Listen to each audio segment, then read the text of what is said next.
Do you know that you have already died countless of times? Myself included. I've died thousands of times already. What do I mean by that?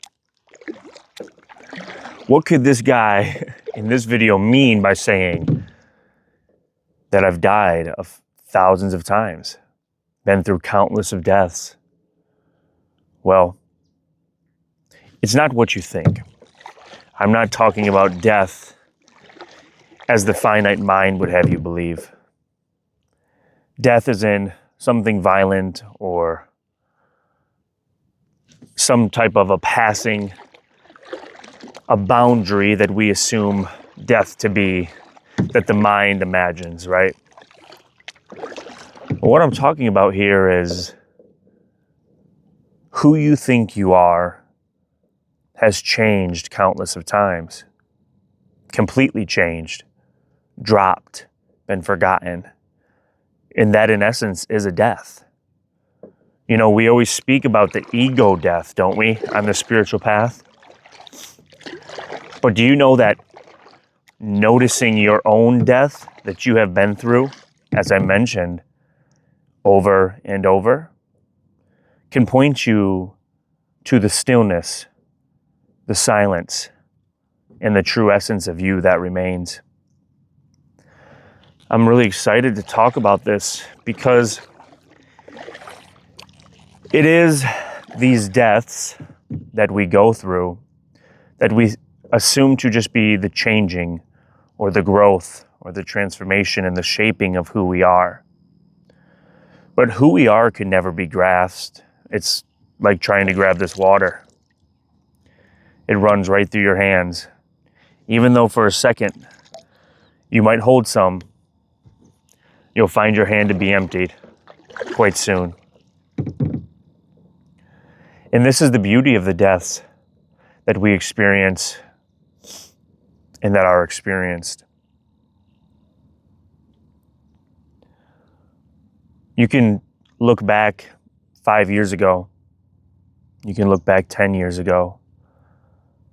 You can look back even further or not as far. Think back maybe to a year ago. Who you believed you were, what you believed your circumstances were, the beliefs that you were rooted and instilled in, so firmly bought into, the ideas, your preferences, what you believed about yourself. Is it the same? Is it the same as right now? You can really see the power of this with thinking further back. Maybe you think 5 years or 10 years back. Look at everything that has changed, everything. The power is in seeing that which has come and gone. Your ideas, your beliefs, even your struggles, your emotions, your hobbies, your likes and your dislikes, your ideas seem to all be nothing but a memory. A point in time in which you were this person and now you're this person. How often have we actually said, I was a totally different person back then? See, there's a lot of truth to be revealed in that statement. I know that I've said that many of times and definitely imagined it as well. If we actually look, it isn't necessarily about a growth or a transformation that has shaped us to a new person. It's that our believed identities are changing all the time. Who we think we are, truthfully, what it feels like to be us, the ideas that we believe in, our beliefs, the direction we think we're going. It isn't able to be grasped. As much as you'd like to think it is, it isn't. And in here, there's peace. And in this, there is solitude. Because We no longer have to be at the mercy of this new person, this new identity that we have become. We no longer have to find guilt and shame in who we once believed we were. So that's the beauty in the countless deaths that you have already experienced. But the beauty and understanding about the deaths that you have already experienced is that it also reveals that which has never changed. All of the changing phenomena, all of the changing thoughts, the different narratives, the different stories, all of it comes, all of it goes. It takes a different shape, it feels a different weight. But there is one steady ground that is unshakable, unmovable, unbreakable. And you're experiencing this directly because this is what you are. This is who you are. Do you see this? All of the deaths of the previous identities, the person you believed you were then, and then, and then, and even now. They have come and they have gone. And they will continue to do so if you solidify yourself within them as the ultimate reality. But that which knows all of these identities, that which sees all of these identities, feels all of these identities, never moves, never leaves, and it never turns on and off. What does that reveal to you, friends? What does that show you? Does that show you somebody who is guilty for who they believe they were and where they believe they come from? Is that someone that shows you they are insecure because of what they believe they look like? Does that show you someone who is struggling, anxious, and fearful because they are lost within the stories of their identity?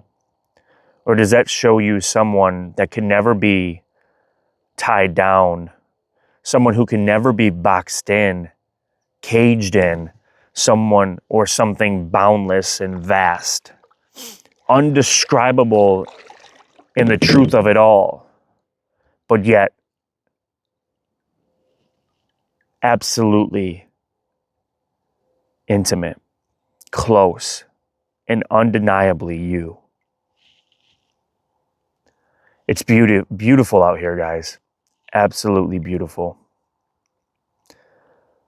The silence out here reveals this to you as all of the content comes and goes, moves, and grabs attention. Who you believe you are and who you believe you were seems to be so solid. But yet the silence and stillness behind it all remains the most integral part, undeniable part of you. I just felt the need to bring this to you guys today because I definitely struggled. I struggled with losing myself and being at the mercy of these stories. Being insecure because of the body I believed I was. Thoughts narrating my life endlessly to no end. But yet I see when I looked directly that person I was 10 years ago, I can't find them. That person I was 5 years ago seems like a distant memory. And even that person a year ago sure believes a lot differently. Well, maybe, just maybe, all of that isn't as solid as it seems. But the biggest shift of all is realizing that all of that, all of those identities you held close, that you believe you came from, they aren't separate from you as well. They are not you. They really are not. Your true essence could never be held down by the 3D, the material, but it is the reflection of the mirror, and you are the mirror. And when you rest and surrender in your solitude, you can find peace within that, in which that is reflected. It's not about removing or resisting or running away from. It's about understanding the truth of yourself. And that is the most important investigation that you will ever set out on.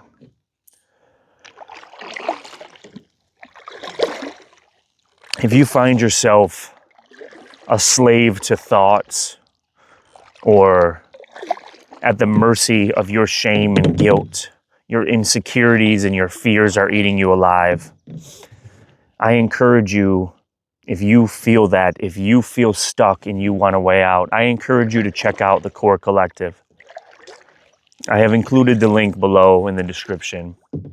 This is a community that I created, and it's filled with like-minded individuals on the same path as you from all different walks of life in different places across this world. But the beautiful thing is we come together and we dive deeper into this investigation, hand in hand. And some of the most profound change and clarity comes from this. So it's not just about content, it's about community. But just as well, there's tons of content and courses for you to dive into, much more than a simple video. So if you feel called, you are invited. I hope we see you there, but most importantly, I hope this video speaks to you. Those who are struggling, those who feel a slave to everything. Remember what you are. Feel it. Thank you.